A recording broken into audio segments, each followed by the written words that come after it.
In this video, I'm going to give you the answer of this question. The question is, who hosts the October 11, 1975 premiere of Saturday Night Live? Well, now I give you the answer of this question, and the answer of the question is George Carlin. So that is the answer for the question.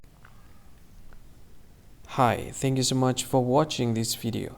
If you find this video is very useful, you can help this channel to grow by subscribing this channel.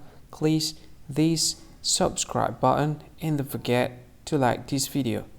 And if you find this video is not really good, or you don't really like this video, or you kind of feel that it's a little bit offensive or something like that, you can click this one, dislike button. You can do that anyway.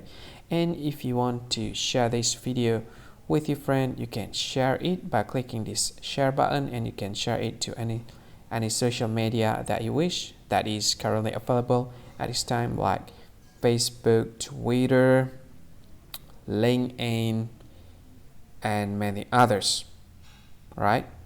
And if you want to add this video to your playlist, you can click this one. You can watch this video later, and you can find more options by clicking these three dots. And yeah, don't forget to subscribe. I think that's all of it. Thank you so much for watching this video, and see you again in another video. Bye bye. See you again.